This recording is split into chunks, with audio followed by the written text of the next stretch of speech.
Hello, I'm Sensei Alex Kakio. Thank you for joining me for this evening's meditation and sutra study. Tonight's practice will consist of a 15-minute guided meditation, a reading from the Brahmasut Sutra, and a Dharma talk. The title of today's Dharma talk will be Bodhisattvas and the Wisdom of Equality. Before we get into that, please make sure you subscribe and hit the notification bell. That way you'll be notified when I post talks in the future. If you wouldn't mind hitting the like button, that'd be great too. So, we'll begin our practice this evening like we always do on Wednesdays with our guided meditation. I'll give you a moment to get into a position you're comfortable in. The only rule, besides being comfortable, is that you need to be able to hold the position for at least 15 minutes without moving. If you want to lay down, that's fine. My only request is that you don't fall asleep. If you'd like some instructions, what I'd like to do is take my left hand, place it on my lap, palm up. Take my right hand, place it atop the left. Back straight, chin slightly tucked. We can close our eyes if we like. If we want to keep them open, that's fine. We just have them half closed and pointed downward at a 45-degree angle to eliminate visual distractions.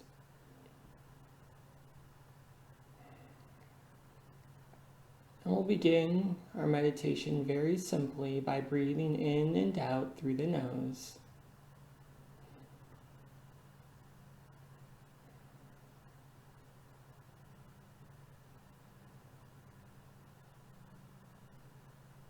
Breathing in and out through the nose sends a signal to our body that we're safe, that we can relax. It allows a sense of calm to take us over.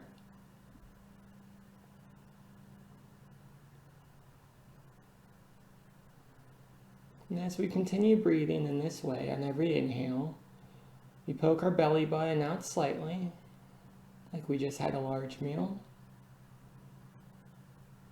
And then every exhale, we relax.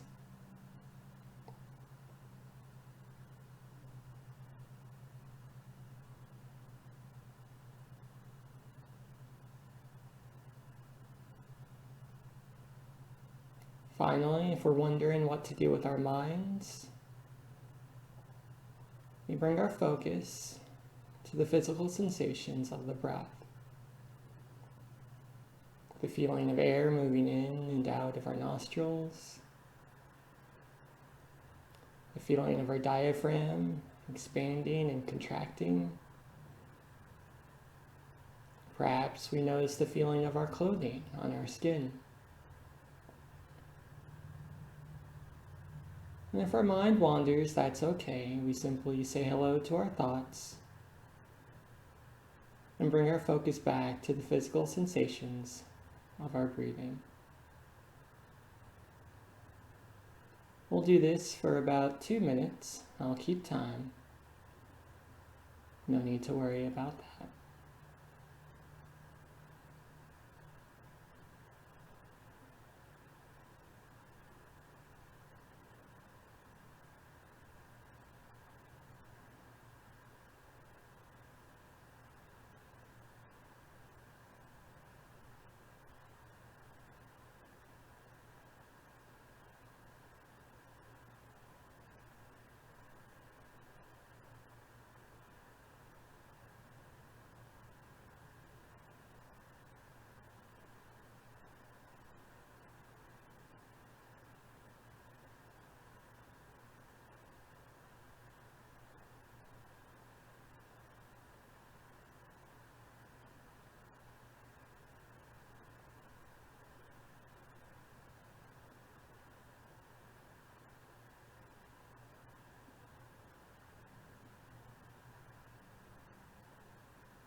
Wonderful.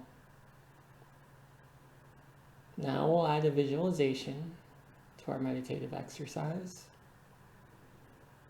Visualizing a fire burning in our belly, in the space behind our belly button.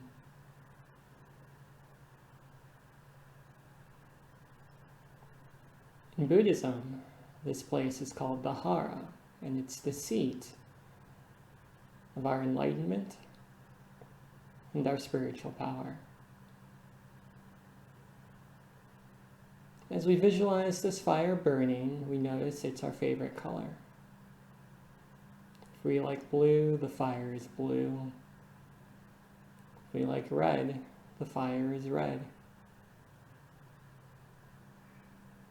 With every inhale, we bring air in through our nostrils.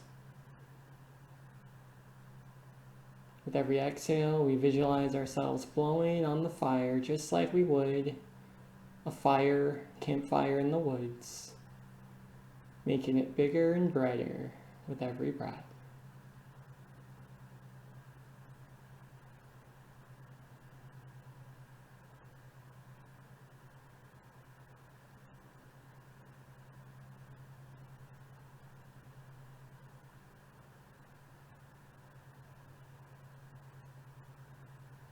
We breathe in, air comes into our lungs. We breathe out, we blow on the fire of our enlightenment, magnifying our spiritual power. We'll do this for about 2 minutes. I'll keep time. And if our mind wanders, we simply say hello to our thoughts and bring our focus back to our breathing and to the visualization.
Good work. Now, continuing with the visualization, we envision an energy channel going down from our belly, down, down, down, to the center of the earth. And once there, we find an energy that's identical to our own. If the fire in our belly is blue, the earth's energy is blue. If the fire in our belly is red, the earth's energy is red. And slowly, we'll begin pulling that energy into ourselves. With every inhale, we visualize energy coming up from the earth, storing it in our belly. And with every exhale, we blow on that fire again, amplifying it both with our breath and with the spiritual energy of the earth.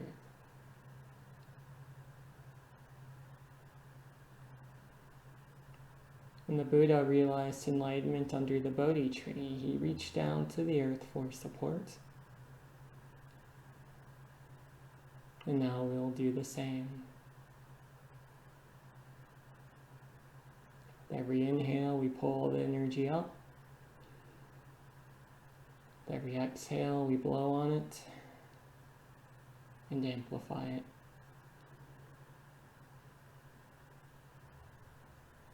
We'll do this for about a minute. I'll keep time.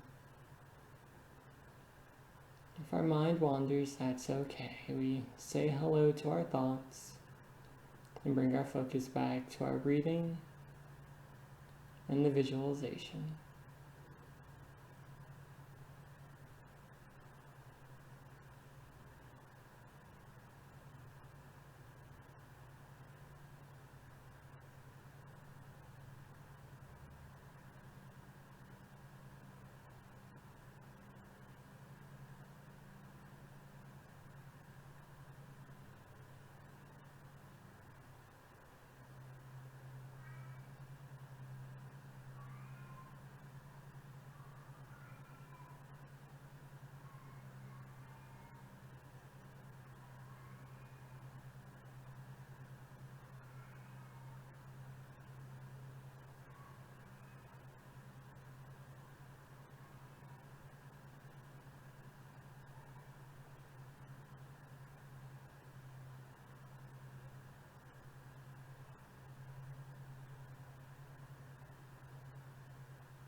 Great work. The energy is wonderful as we sit here together, moving each other towards realization.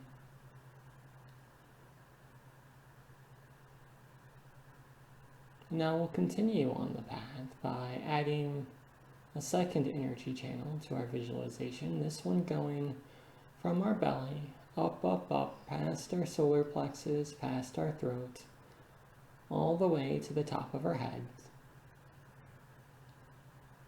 With every inhale, we pull energy up from the earth. With every exhale, we push that energy up, up, up, up, out the top of our heads until it showers down, covering every inch of our body in healing spiritual light.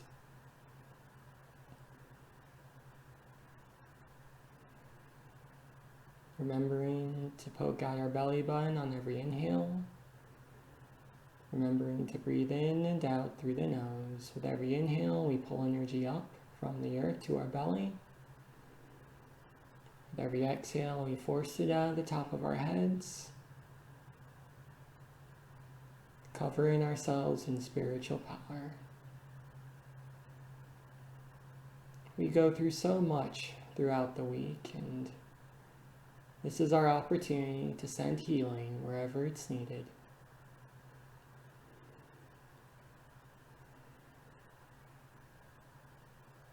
We'll do this for about a minute. I'll keep time. If our minds wander, that's okay. We simply bring our focus back to our breathing into the visualization.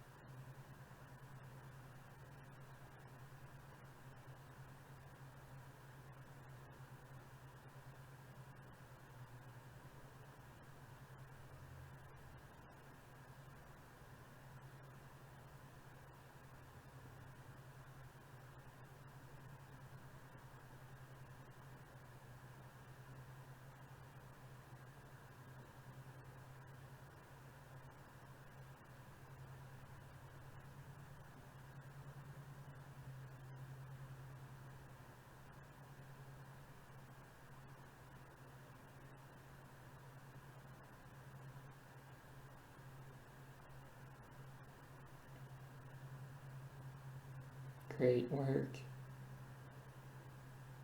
Everyone sat so quietly and so still.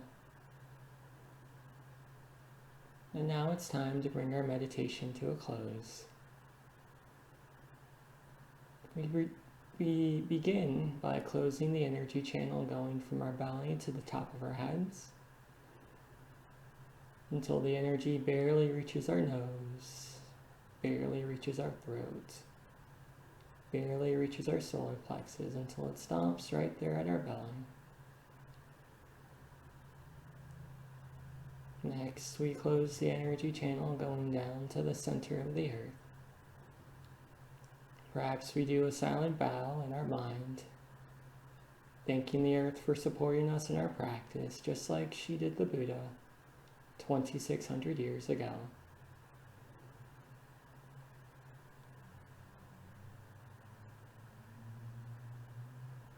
Finally, noticing the energy in our belly, our enlightenment, our spiritual power, we remind ourselves that we can call on this energy whenever we need to.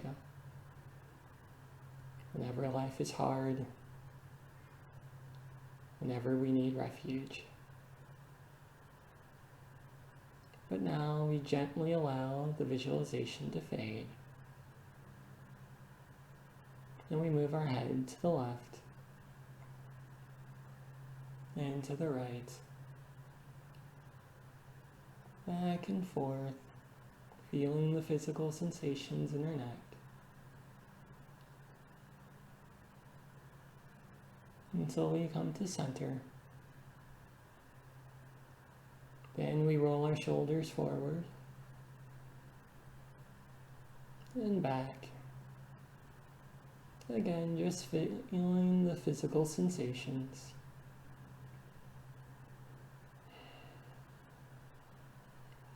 Finally, we allow them to hang gently towards the floor.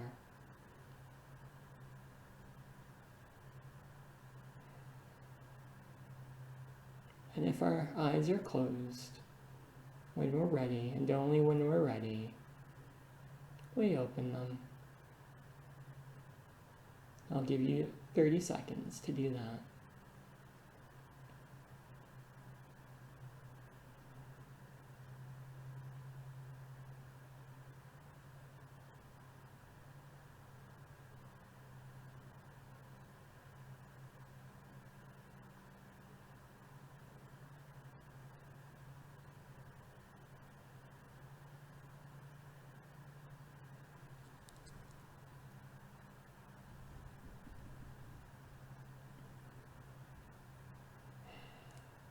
That was fantastic. Thank you for sitting with me this evening. Tonight we'll be continuing our reading from the Brahmacnet Sutra. We are using the BDK, English Tripitaka translation of the text. It's not necessary to have a copy of the sutra, but it's helpful if you'd like to follow along. Our reading starts on page 21. The 10 grounds. 1. The ground of the equality of the essence. Vairochana Buddha said, "Thousand Buddhas, listen well. You previously asked, what is the meaning of ground? My disciples, when bodhisattvas enter into the ground of the essence of the wisdom of equality, they teach the true Dharma. All practices reach fruition in the flower illumination that completely fills the four heavens. It is the teaching that relies on the vehicle, the teaching that relies on the non-delimited principle, the 10 supernatural powers, the 10 epithets, the 18 distinctive characteristics abiding in the Buddha's Pure Land, innumerable great vows, fearless rhetorical skill, all the sciences, all practices. I attain and enter all of these, having been born in the family of the Buddha and established on the ground of Buddha nature. In the end, neither experiencing any obstacles nor the causes and effects of ordinary people, I am filled with great bliss. From one Buddha land I enter innumerable Buddha lands. From one kalpa I enter innumerable kalpas. The inexplicable teachings become explicable. In reflection, I see all dharmas, and in resisting and complying, I see all dharmas. While always entering the two truths, I remain in the ultimate truth. Through a single awareness, I know the sequence of the 10 grounds. In every affair, I act as a sentient being. Yet my mind remains in the middle way in each thought. Through a single awareness, I know the distinctive qualities of all Buddha lands, as well as the teaching expounded by these Buddhas. Yet my body and mind remain unchanged. Through a single awareness, I know the 12 limbs of dependent arising and the seed natures of the 10 unwholesome actions. Yet I always maintain wholesome activity. Through a single awareness, I see the aspects of both existence and non-existence. Through a single awareness, I know the entry into the 10 limbs of meditation and the practice of the 37 factors of enlightenment. Yet, I manifest form bodies throughout the 6 destinies. Through a single awareness, I know every single form in the 10 directions, each fully arising separately, entering into the retribution of the reception of form, yet never tethered in any single thought. My radiance illuminates everything, hence there is no birth, firm belief, and the wisdom of emptiness are always present before me. From the first ground and the second ground up to the realm of the Buddha. All the Dharma approaches in between are practiced concurrently. In summary, the practices and vows of the ocean store of merits of the ground of equality are like the tip of a hair on a bubble in the ocean. 2. The ground of the skillful wisdom of the essence. My disciples, Bodhisattvas at the ground of the skillful wisdom of the essence purify and fully eliminate all wholesome roots. Kindness, pity, joy, non-attachment to one's own possessions, and the wisdom are the roots of all merit. Starting from the first contemplation, one enters into the cognition of the path of skillful means, of the wisdom of great emptiness, and sees that there are no sentient beings not subject to the truth of suffering.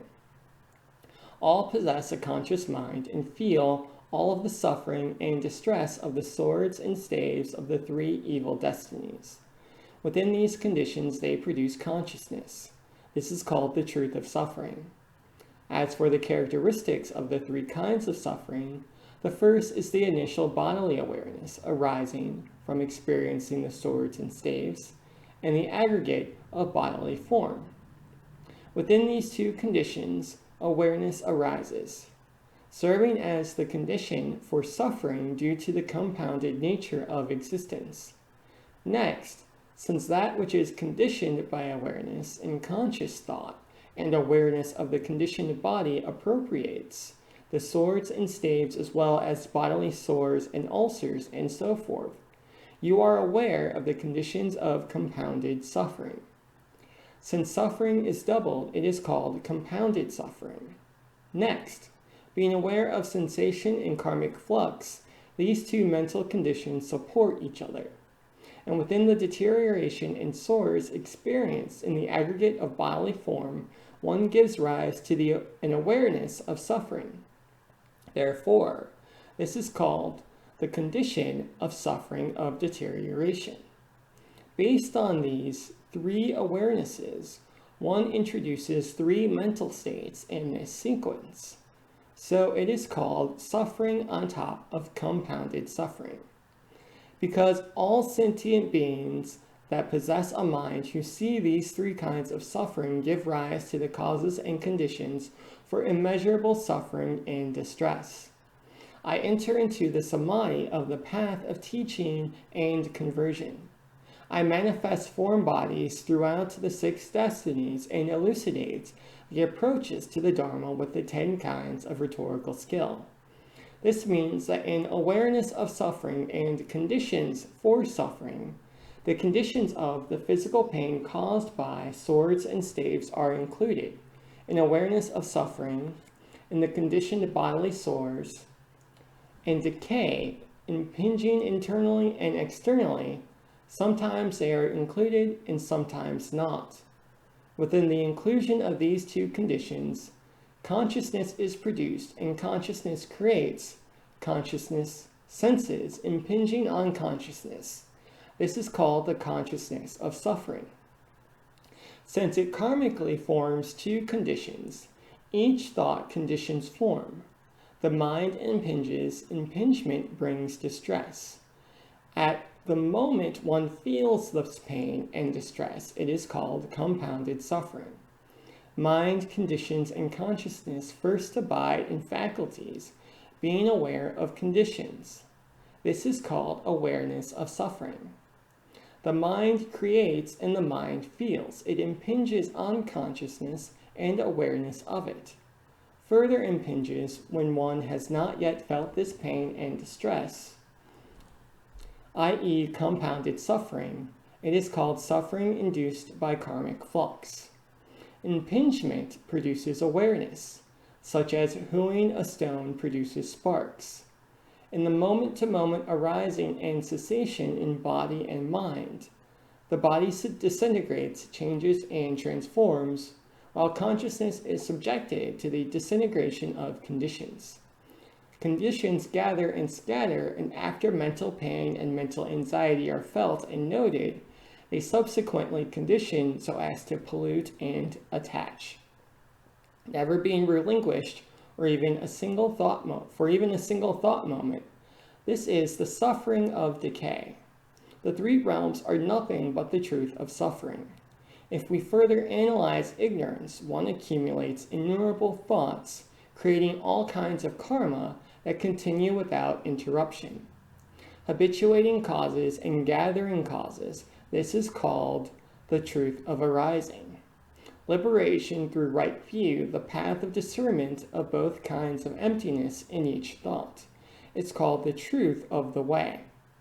By means of the path of discernment, all karmic retribution and all causal purity that exist are illuminated at once in their essential natures. This is the one truth of extinction by subtle discernment. Being fully endowed with the qualities of wisdom is called the root. The essence of all wisdom, giving rise to emptiness, enters contemplation. This is the first wholesome root. In the second, one contemplates the relinquishment of all kinds of craving and attachment, practicing all forms of relinquishment, based on awareness of the equality of emptiness. Without conditions, one sees all dharmas to have the single aspect of the state of emptiness. I see all lands in the 10 directions to be the former lands that I enjoyed in previous lives. The waters of the 4 great seas are all my former waters. The waters of the 4 great seas are all my former waters. All age-ending conflagrations are the conflagrations I formerly applied in my previous lives. All whirlwinds are the ethers I formerly employed. I now enter into this world with my Dharma body complete, relinquishing my former body. In the end, I will not take on my former impure limited body composed of the 4 elements. This is the consummation of the faculty of relinquishment. The third is the contemplation of all sentient beings that are transformed in conjunction with the joy of human and celestial existence, the joy of the 10 grounds, the joy of freedom of fear of the 10 evil forms of behavior, and the joy of attainment of the marvelous flower samadhi, up to the joy of Buddhahood. This kind of contemplation is the consummation of the faculty of compassion. At this time, bodhisattvas abiding in this ground have neither delusion, nor craving, nor ill will, and they enter into the cognition of the single truth of equality, the root of all practices. Buddhas traverse throughout all worlds, manifesting innumerable Dharma bodies. This is explained in the chapter on the heavenly flower of all sentient beings.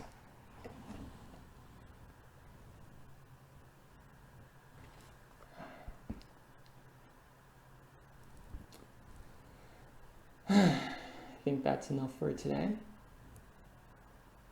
So, there's a lot in those 2 segments I just read, and I struggled a little bit to figure out where to start because there's so much good information. It's very dense with stuff, but we have to start somewhere, right? So I think I will start with the Trikaya teaching of Buddhism, which is the root of wisdom, which is referenced in the text. And the Trikaya teaching very simply states that there is one Buddha body, but it exists in 3 forms of existence. We have the Dharmakaya, which is the wisdom or truth body of Buddha. This is the primordial essence of enlightenment, that which is beyond name and form. We have the Sambhogakaya, which is the joy body of Buddha. This is the celestial beings we hear so much about, the Buddhas and Bodhisattvas, which we'll talk about a little bit later. And finally, we have the Nirmanakaya, which is the physical body or the transformation body of the Buddha. And that's us. We are Nirmanakaya. Shakyamuni Buddha, 2,600 years ago, was also Nirmanakaya. All physical, phenomenal things in our world, plants, trees, water, etc., are Nirmanakaya. So then the question arises, if everything is Buddha, because we are all part of one of those 3 sections of the Buddha body, why do we suffer? And in Buddhism, we're taught that we suffer because of ignorance. Ignorance of our true selves, and more specifically, ignorance of our Buddha nature. This ignorance gives us a feeling of lack. This feeling of lack leads to desire.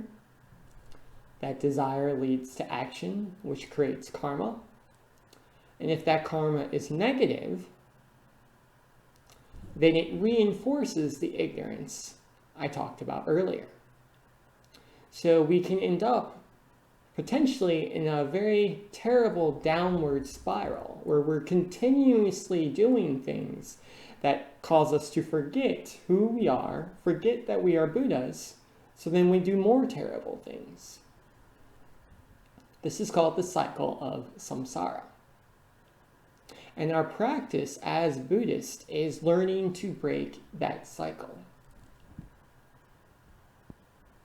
We start off with our actions, purifying our body, speech, and mind, practicing the Noble Eightfold Path, right view, right intention, right speech, right action, right livelihood, right mindfulness, or right effort, right mindfulness, right concentration. And as we purify our body, speech, and mind, we create positive karma instead of negative karma. The difference being that the positive karma, instead of reinforcing our ignorance, reinforcing our desires, it weakens them. In some cases, it takes it away completely. So we are clearing our mind of all that noise. And as we continue to clear our mind of all that noise, we move away from our karma, and now we're dealing with our desires. Because now we can focus, now we can see what's going on around us. If you've ever been in a situation where it was so noisy that you literally couldn't think, spiritually speaking, that's the way we live every moment in samsara. Our minds are so filled with greed, anger, and ignorance that we cannot see what's going on around us. We can't see the karma of our actions, and we act unskillfully as a result. In the Nirvana Sutra, Buddha compares this to a man who's so drunk on alcohol, he can't even recognize his own mother or his own sister. And we, generally speaking, aren't, at least spiritually speaking, aren't drunk on alcohol. We're drunk on desire. We're drunk on greed, anger, and ignorance. So after we deal with our karma, we focus on our desires. And we work through those, and we figure out what desires are helpful and which desires are harmful. Desires for drugs and alcohol, probably not so good. Maybe we want to give those up. Desire for food, medicine, shelter, and clothing, well, we need those for our physical bodies to survive. So we don't give those desires up. Instead, we learn to work with them skillfully. And that's our entire practice for a long time. It's just figuring out which desires we should renounce completely, and which desires we need to learn to work with skillfully. And then eventually we get our desires more or less under control. And now we're in a position to deal with our ignorance. Because again, ignorance is the source of all of our suffering. We can get down into the dirt and really figure out who we are as individuals. We can see our Buddha nature for ourselves. Now, it's important to note we've probably got a glimpse of our own Buddha nature throughout our practice, but now we can really go for it. This is the purpose of the meditative teachings of the Noble Eightfold Path: right effort, right mindfulness, and right concentration. That's why we start each Wednesday with a guided meditation, so we can slowly but surely wipe away those defilements and see our Buddha nature for ourselves. But this is hard work, because we are Nirmanakaya. And because we live in this phenomenal world, there are so many distractions that can stop us from seeing the Buddha, not only in ourselves, but in others as well. Thankfully, we have the Sambhogaya, the celestial beings, to help us along in this way. And they are embodied by the Buddhas and Bodhisattvas we read about in the sutras. And the sutras tell us there's an infinite number of Bodhisattvas and Buddhas, but there are really 4 in Buddhism that we pay close attention to. There's Kannon, the Bodhisattva of compassion, she who hears the cries of the world, also known as Avalokitesvara. There's Monju, also known as Manjushri, the Bodhisattva of wisdom, who carries the sutra in one hand and the flaming sword in the other to cut through defilements and illusions. There's Fugen, who is the Bodhisattva of meditation and practice. If Monju is the Bodhisattva of wisdom, Monju is the Bodhisattva who takes that wisdom into daily life.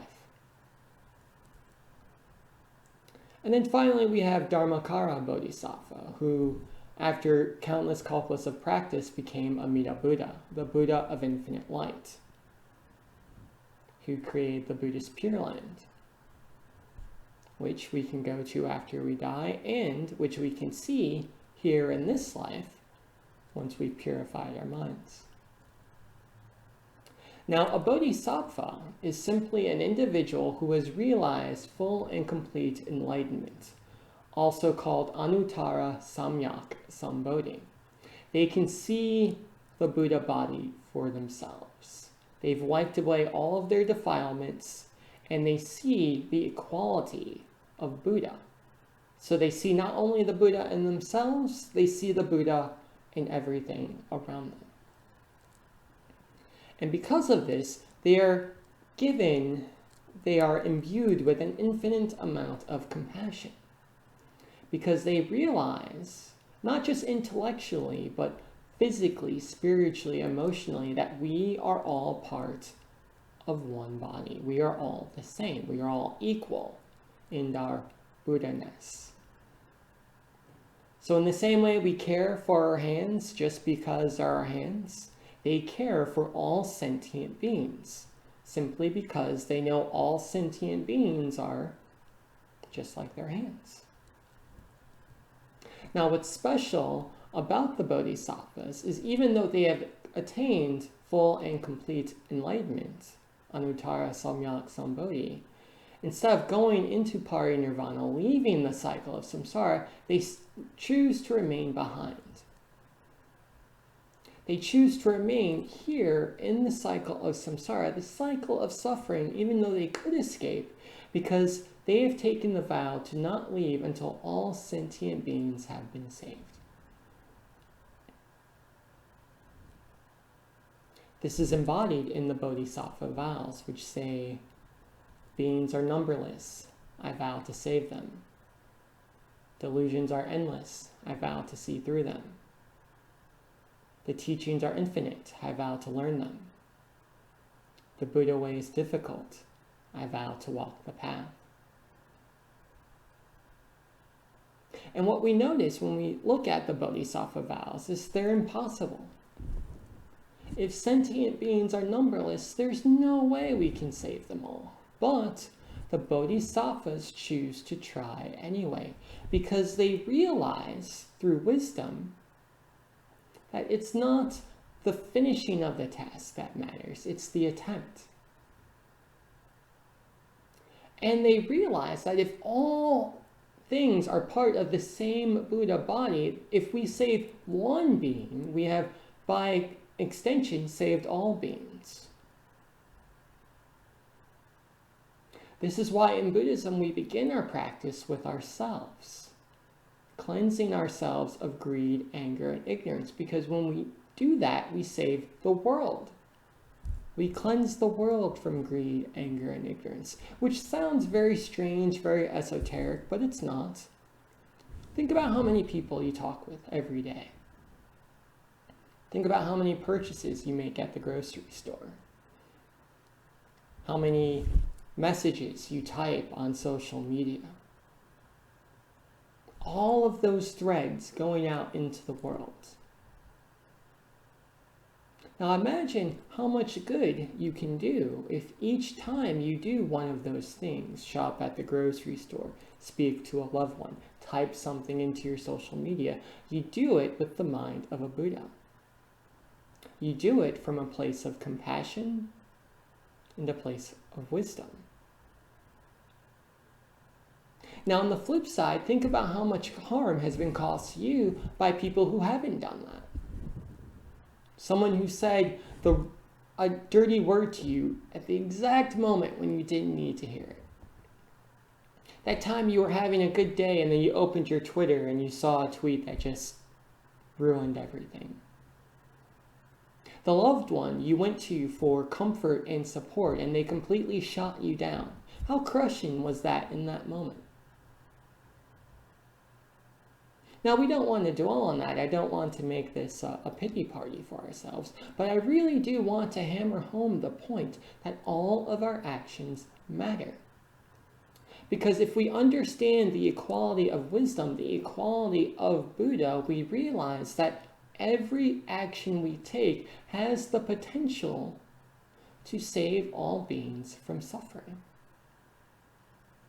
And we don't need to be celestial beings to do this. We don't need to be Kan'an. We don't need to be Monju. We don't need to create a land of ultimate bliss like Amida. Simply sending our kids to bed with full stomachs, making sure they get plenty of sleep so they're not grumpy when they go to school. That's a Buddha action. That's a Bodhisattva action.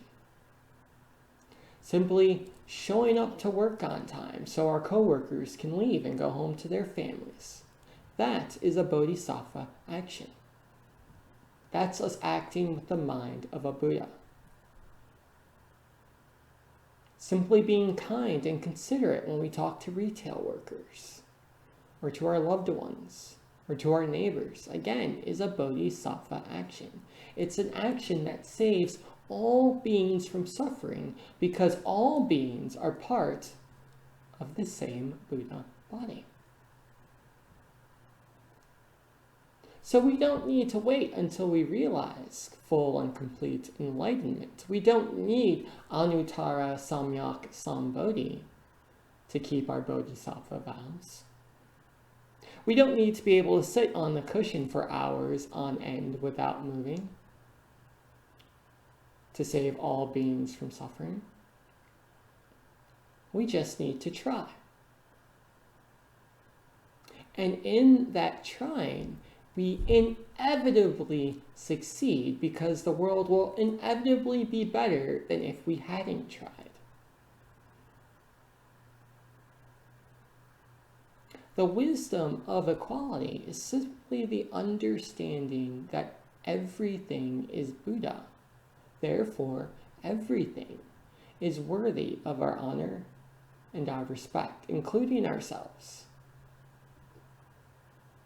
And when we honor and respect all things, be it the dirty dishes that need to be washed, the grass that needs to be mowed, the pet that needs to be taken to the vet, when we do those things, we honor both the Buddha on our altar, the Buddha within ourselves, and the primordial Buddha that all life comes from. Amitabha.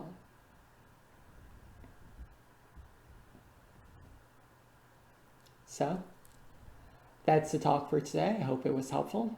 If you have comments, questions, concerns you'd like to share with me or the Sangha, put those in the comment section below. If it's directed towards me, I promise I'll respond.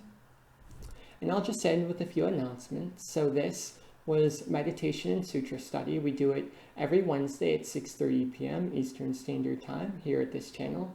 Make sure you subscribe to the channel, hit the notification bell. That way you'll be notified when new studies are posted. Also, every Sunday we do Dharma Sunday. Same time, same channel, 6:30 p.m. Eastern. That's a little less involved. I'll take something from daily life, pop culture, the news, etc., and I'll speak on it. I'll give a Dharma talk from the Buddhist perspective, tying canonical Buddhist teachings with everyday life. So, I hope to see you there. Until next time, Amitabha.